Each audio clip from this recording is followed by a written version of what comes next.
तुम्हारा ये दो पहलू पे बात करना चाहूंगी। Thank you so much. एक, जो आप कह रहे हैं कांग्रेस कहाँ है, आपकी जानकारी और मीडिया की जानकारी के बता दूं कि भारत जोड़ो यात्रा जो है ना सर, वही एक नैरेटिव सेट कर रहा है और कोई इसके अलावा नहीं है। दोनों को इसलिए बुखलाहट है, जो हजूम देख रहे हैं ना सब आम आदमी का, लोगों का, बच्चों का, बूढ़ों का, देख रहे हैं ना आप, तुम्हें मुद्दों की बात हो रही है, राजनीति नहीं कर रहे। वहां बात हो रही है कि अनएम्प्लॉयमेंट पे, बात हो रही है महंगाई पे, तमाम उस मुद्दों पे जो लोग उनको बताया जा रहा है, कोई भाषण नहीं हो रहा। और यहाँ पर क्या हो रहा है सर? लेकिन दूसरा पहलू मैं क्या कहना चाहूंगी, देखिए आज शीला जी याद आती हैं। जब शीला जी की सरकार थी, मानक जी, तो बीजेपी तो एमसीडी में थी। हमने तो कभी नहीं कहा एलजी एलजी एलजी, हमें तो कभी लड़ाई नहीं लड़ी बकायदा, बल्कि हर महीने शीला जी एमसीडी कमिश्नर से मीटिंग करती थी। तो केजरीवाल जी भी कर सकते थे।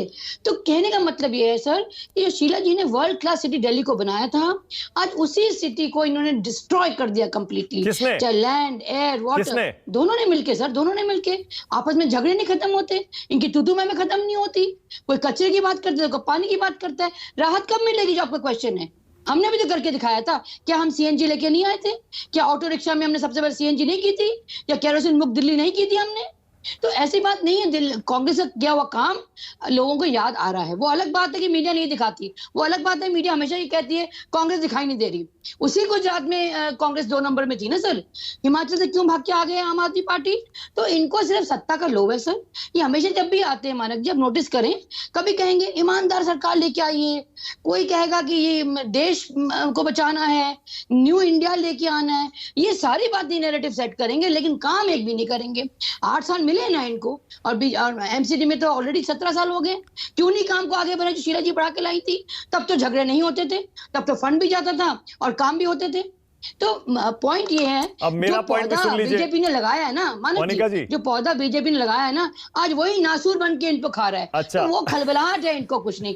और उसी कांग्रेस जो अपनी राह पे चलेगी, मोनिका जी, पॉइंट तो ये है कि दिल्ली के एमसीडी चुनाव, हिमाचल के चुनाव, गुजरात के चुनाव सिर पर हैं।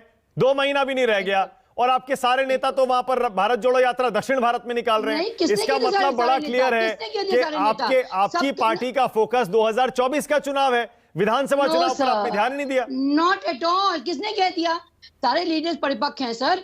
मेरी भी ड्यूटी लगी हुई है, बट मैं तो यहाँ हूं ना। जैसे जैसे ड्यूटी लगेगी उसी फेज में सब लोग जा रहे हैं। ये नहीं कि कलेक्टिवली सब पहुंच रहे हैं। जिस जिस स्टेट से निकल रही है, वैसे वैसे लीडरशिप उनके साथ जुड़ती चली जा रही है। ऐसा नहीं है कि लीडर गुजरात में तो नहीं जा रही है ना भारत जोड़ो यात्रा। देखिए, आप ये बात पहले भी जयराम रमेश ने बड़ी क्लियरली कही कि सीधी एक रास्ता तय किया गया है। सिक्योरिटी रीजंस भी होते हैं, लॉजिस्टिक भी देखा जाता है, और दूसरी यात्रा भी ईस्ट टू वेस्ट भी शुरू होगी। ऐसा नहीं है कि डाइवर्ट कर रहे हैं और इनको अवॉइड किया जा रहा है। बार बार ये कहा जाए, ये यात्रा जो है कन्याकुमारी टू कश्मीर तक है, दूसरी यात्रा ईस्ट टू वेस्ट भी होगी। हमारी यात्रा का फोकस अलग है। यात्रा का फोकस ये है कि वो को उजागर करें, जनता जो उजागर कर रही है। मानव जी, नैरेटिव सेट हो चुका है, ऐसा नहीं है कि नहीं है। इसका रेपरकशन, इसका इंपैक्ट आप देखेंगे चुनावों में। बट ये है कि हाँ, स्लोगनिंग नहीं है हमारे पास, जिस तरह से कहते हैं। अच्छा, गुजरात चुनाव का नतीजा क्या होगा मोनिका जी? चलिए आप ही बताइए। देखिए, we are fighting. Modi ji ने भी तो ये कहा, ध्यान रखिएगा कांग्रेस घर घर जा रही है, कहा ना। तो कहीं ना कहीं तकलीफ तो उनको भी है। कांग्रेस काम कर रही है जमीनी तरफ। इनको ऐड देना है, पंजाब का प्राइवेट हेलीकॉप्टर लेके जाना है या हवाई जहाज। अच्छा ठीक है, ओके, मैं समझ रहा हूं कि गुजरात में आप स्पेसिफिक सीट्स नहीं बता पाएंगी कि पार्टी कितनी जीतेगी। हिमाचल में भी आप नहीं बता पाएंगी। दिल्ली में तो क्योंकि आप रहती हैं, दिल्ली का बता दीजिए। एमसीडी चुनाव का नतीजा इस बार क्या होगा? देखिए, एमसीडी में लोग देख चुके हैं बीजेपी को और आम आदमी की सरकार को। इन्होंने देखा है कि दोनों सिर्फ, देखिए बीजेपी की एमसीडी में भयंकर करप्शन है, ये कोई झुटला नहीं सकता। और आम आदमी पार्टी है, स्कूल का ढिंडोरा पीट रही है या अपना हेल्थ का इशू उठा रही है।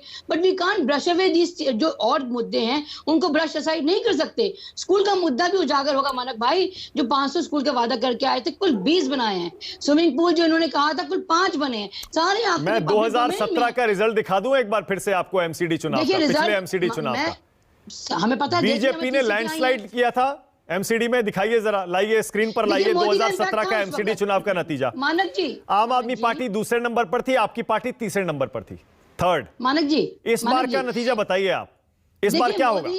मोदी फ्लेवर भी कहीं ना कहीं फीका पड़ चुका है। देखिए कि तभी उनको फिर आस्था जाग जाती है या कम्युनल वो हो जाते हैं। ठीक उसी ढंग से ये लक्ष्मी जी और गणेश जी को ले आए, तो इन लोगों का फ्लेवर जो है धीरे धीरे फीका हो चुका है।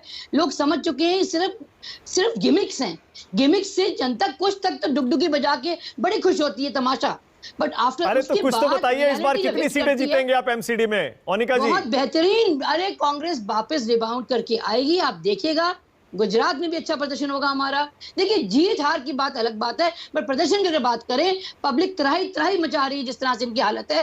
मोनिका जी, क्योंकि आप दिल्ली की कांग्रेस से भी जुड़ी हुई हैं, आपको पता है दिल्ली में एमसीडी का चुनाव दिल्ली कांग्रेस के लिए और कांग्रेस के लिए राष्ट्रीय स्तर पर कितना अहम होने वाला है। गुजरात हिमाचल के साथ साथ क्या संदेश जाएगा इस चुनाव के नतीजे से? हर चुनाव अहम है। ये लड़ाई जो है उन लोगों के खिलाफ है, उन ताकतों के खिलाफ है जो सिर्फ कास्टिज्म हम कहें या एक कहीं ना कहीं गिमिक्स में कर रही है, धरातल में कहीं नहीं है। लोगों की परेशानी अगर आप जाके सुने ना मानक जी, ग्राउंड रियलिटीज के आपको पता लगेगा कितनी नाराज है। अंजलि राय।